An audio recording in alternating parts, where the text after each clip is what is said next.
Thank you. Say his name. Say his name. Say his name. Say his name. What's his name? Say his name. What's his name? What do we want? When do we want it? What do we want? When do we want it? What do we want? When do we want it? What do we want? When do we want it? What do we want? When do we want it? What do we want? When do we want it? If the law don't get it, if the law don't get it, shut it down. If the law don't get it, shut it down. If the law don't get it, shut it down. If the law don't get it, shut it down. If the law don't get it, shut it down. If the law don't get it, shut it down. If the law don't get it, shut it down. If the law don't get it, shut it down. If the law don't get it, shut it down. If the law don't get it, shut it down. If the law don't get it, shut it down. If the law don't get it, shut it down. If the law don't get it, shut it down. Black lives, they matter here. Muslim lives, they matter here. Muslim lives, they matter here. Muslim lives, they matter here. Muslim lives, they matter here. Muslim lives, they matter here. Muslim lives, they matter here. Say his name. What's his name? Say his name. What's his name? Say his name. What's his name? Say his name. What's his name? Say his name. What's his name? Say his name. What's his name? When I say black lives, you say matter. Black lives. If we don't get no justice, they don't get no peace. If we don't get no justice, they don't get no peace. What do we want? Justice. When do we want it? Now. What do we want? Justice. When do we want it? Now. What do we want? Justice. When do we want it? Now. What do we want? Justice. When do we want it? Now. What do we want? Justice. When do we want it? Now. Say what do we want? Justice. When do we want it? Now. What do we want? Justice. When do we want it? Now. What do we want? Name his name. What's his name? Say his name. Scream his name. Scream his name. What's his name? Say his name. Say his name. What's his name? Black lives, they matter here. Black lives, they matter here. Black lives, they matter here. Black lives, they matter here. Black youth, they matter here. Black youth, they matter here. Black youth, they matter here. Black youth, they matter here. Immigrants, they matter here. Immigrants, they matter here. Thank you. I would like to talk a short English and Somali. Let me start first in Somali.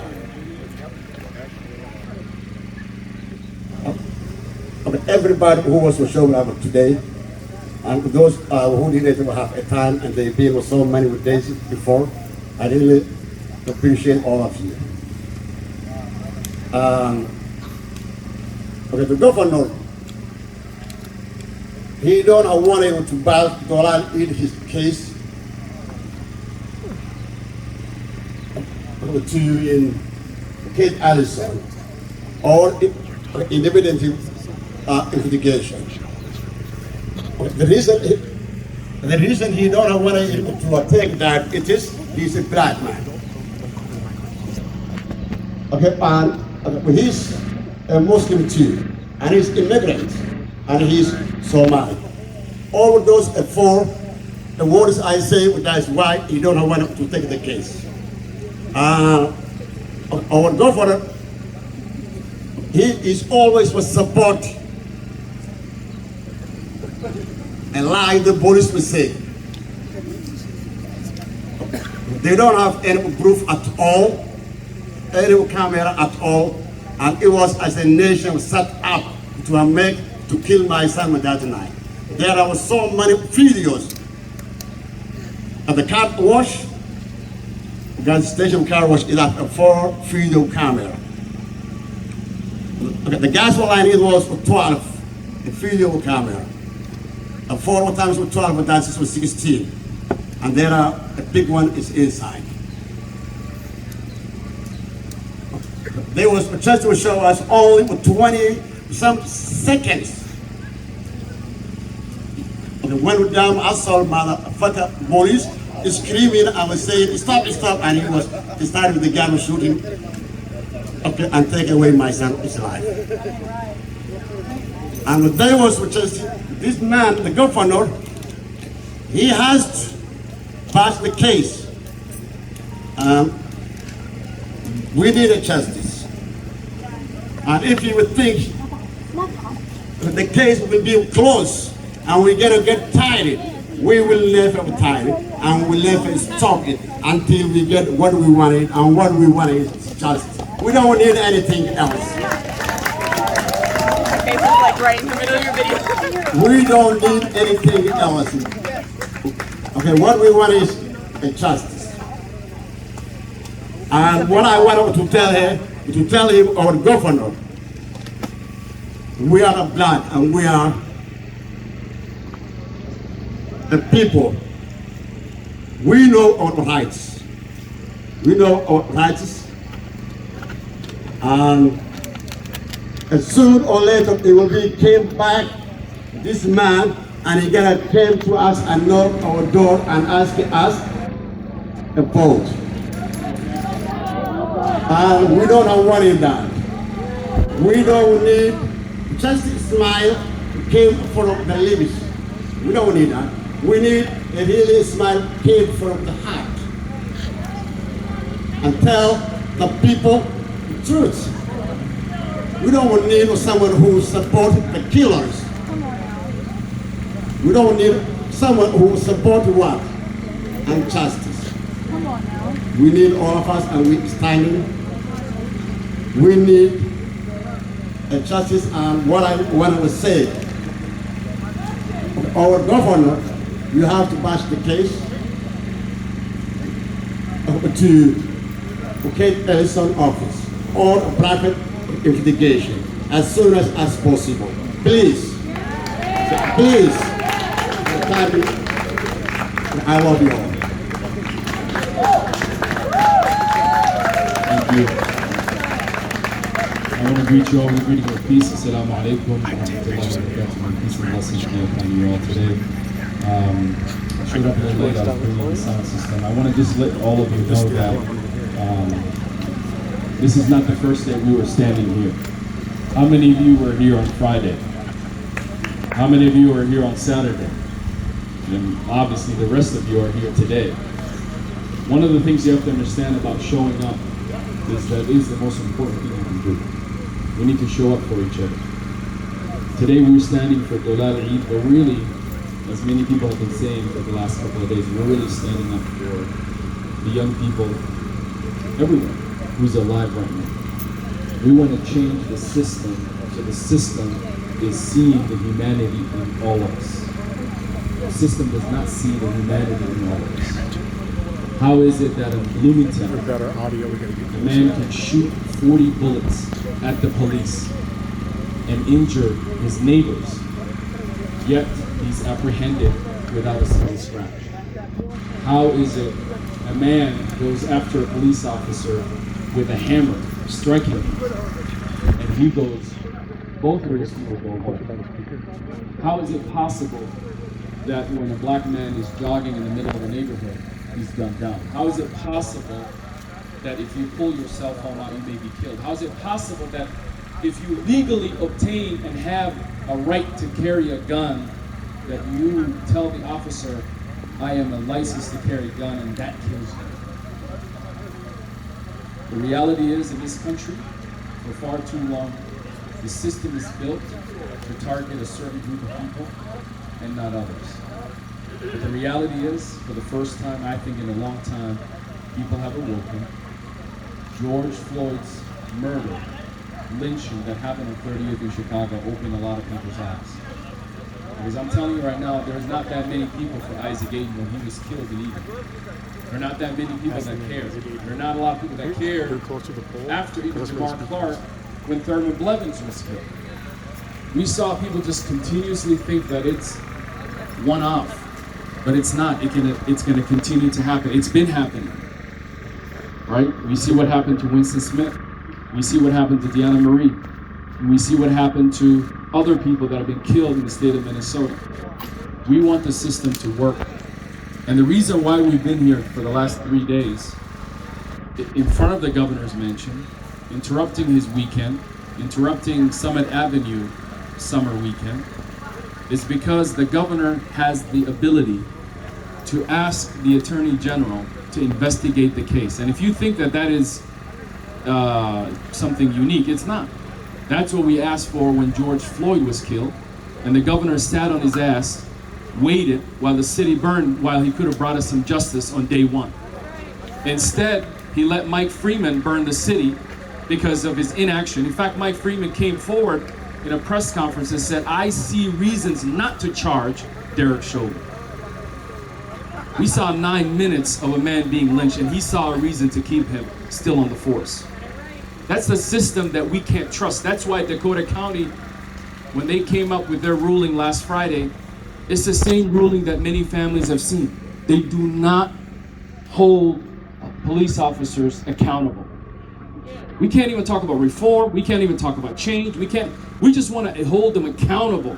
We can't even hold them accountable. The governor right now could pass this case. In fact, we've been asking the governor since Dolal has been killed to do this. We sent them a letter on April 1st. No response. Shortly after who was killed? Dante Wright.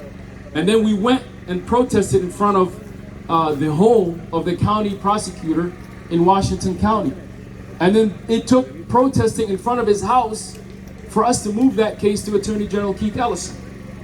But Dolal, Winston Smith, many of the other people, their cases are being buried away. Even right now, as we're speaking, they're hiding Dante Wright's killer. Kim Potter is not gonna get the same attention that we all saw Derek Chauvin get. A courtroom where the people can watch from their home. And they're trying to even make sure that no one even knows who the jury is. They're doing every single thing because what they believe, and has happened for a long time, is that all of you, and many of you who are watching, are going home and you don't care. If you cared about George Floyd, if you care about black lives, if you care about indigenous lives, if you care about native lives, if you care about your own life, this is the moment to show up and protest. And protesting, it is the most basic thing you can do.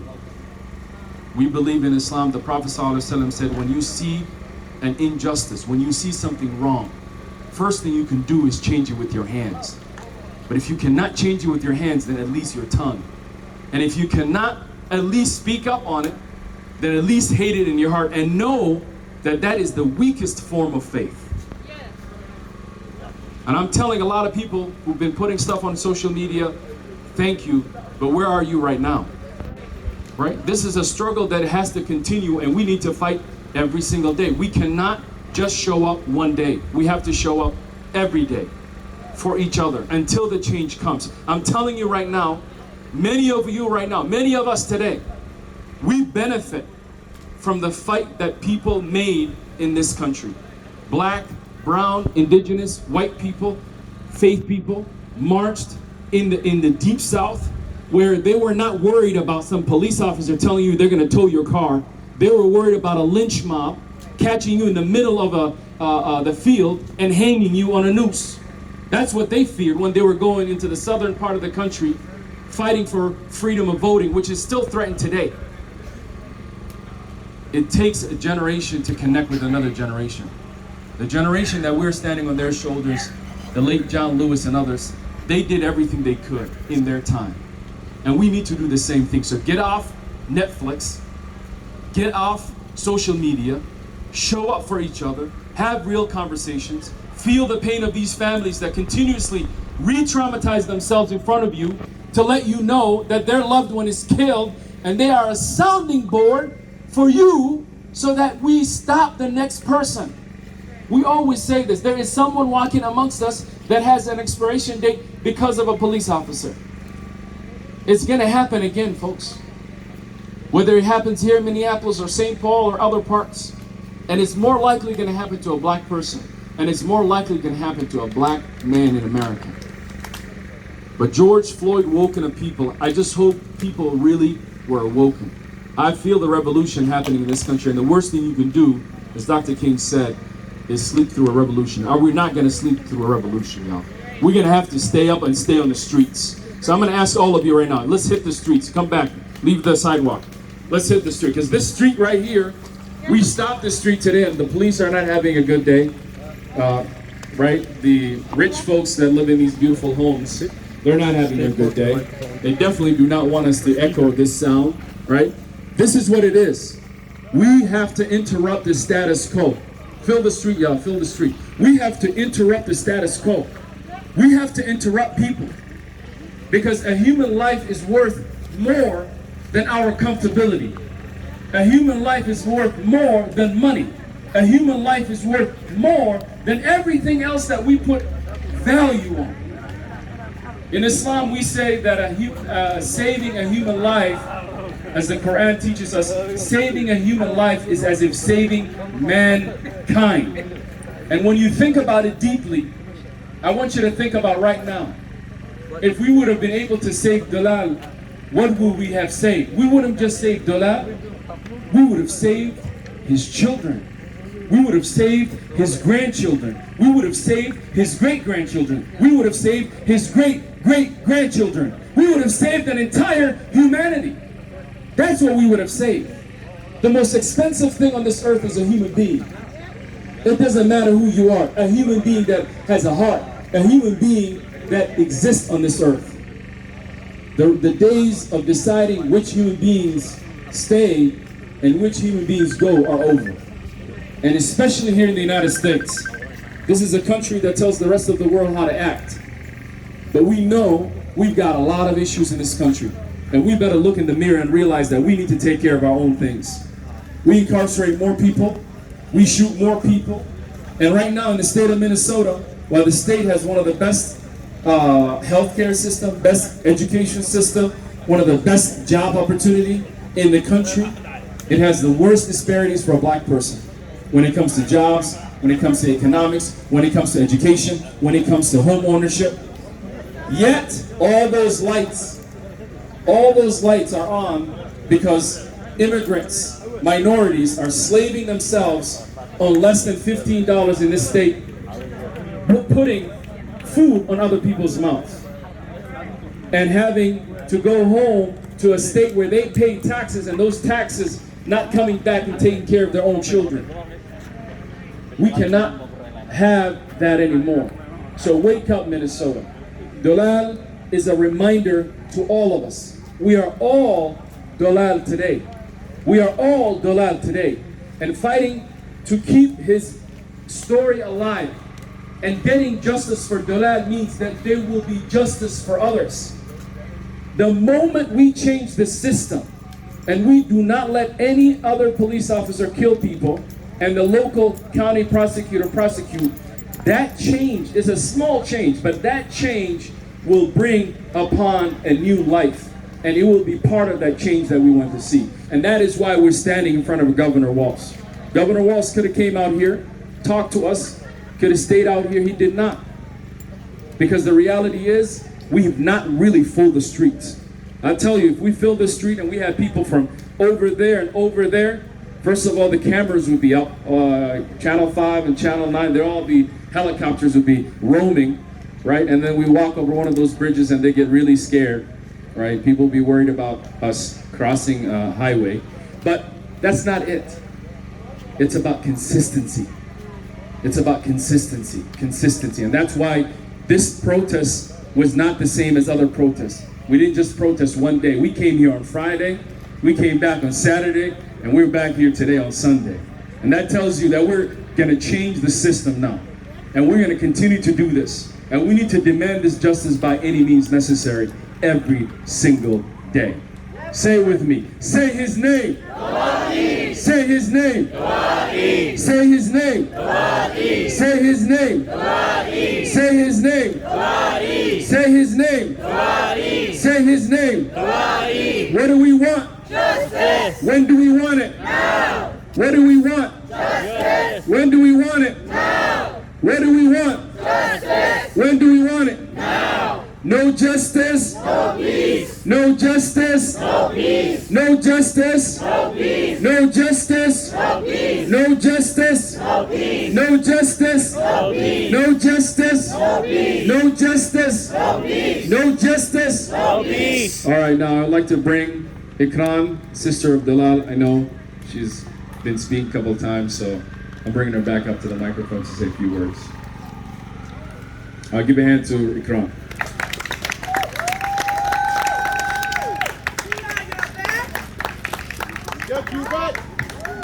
Thank you guys all for coming out.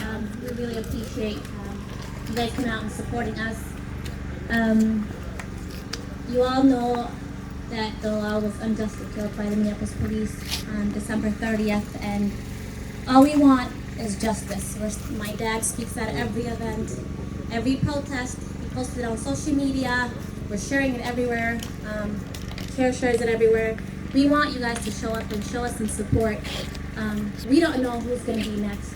You've seen Dante Wright, Winston Smith, and it's just going to continue. You'd think that it would stop after George Floyd's death, but it continued. It's now 3 males in Minnesota.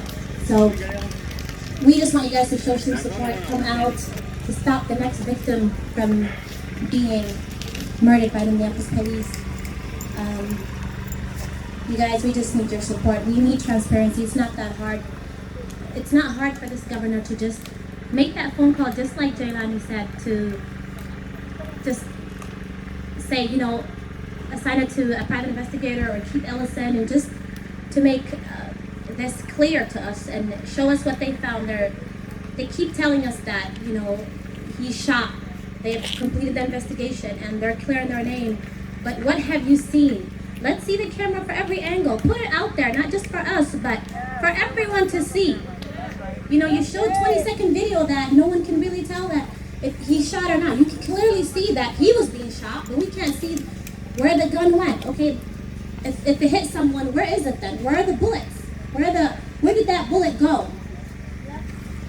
So thank you guys all for coming out and showing some support, and we really appreciate it.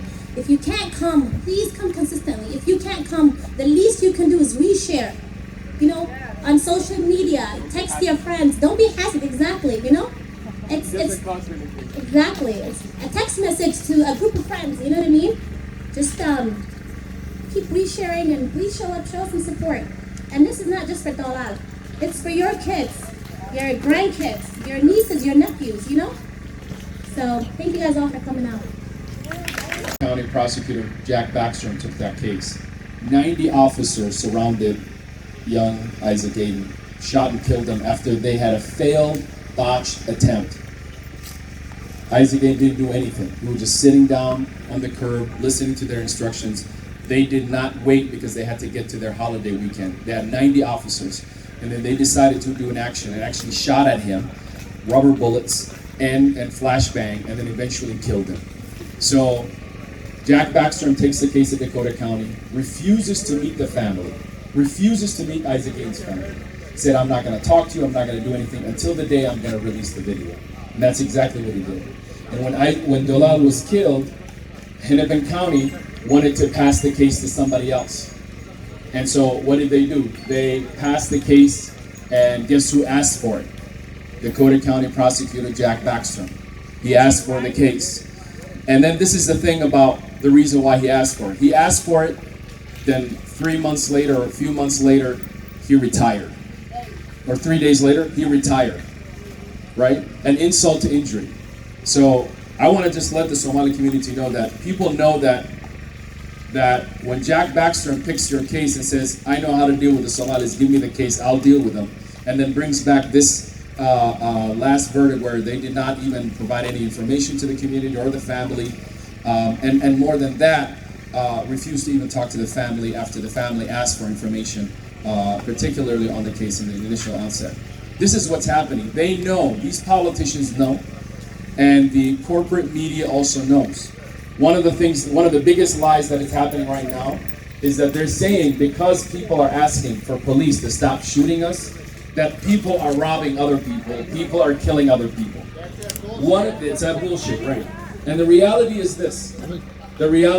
Many of us who lived in Minneapolis in the 90s know that I lived in Minneapolis in the 90s, 95, particularly 96. Those were one of the worst years in the city of Minneapolis, where almost 187 murders happened.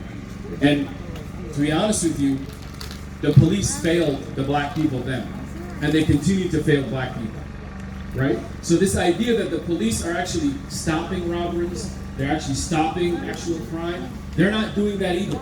And right now they're punishing the community. And then the media is aligned with them. I want you to think about this. How many times have you now seen a story about a killing? How many times have you seen that story? 3 or 4 times.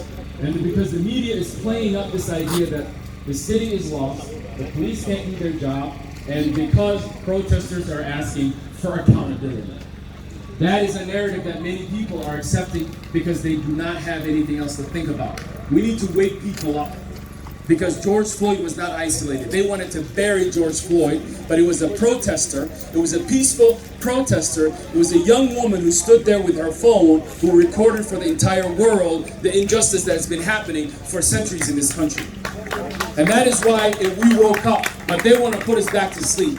And that's why we need to come here and continue to protest every single day. I want to say a word in Somali, and I want to pass out the mic to other folks who are speaking. Because I never know in what way could that interaction go south. And if it does, they will find a way to justify whatever happens. I was just reading an article about Marcus Golden, and all that happened was Marcus Golden sped toward a police officer allegedly, and one of the officers accidentally let off some shots.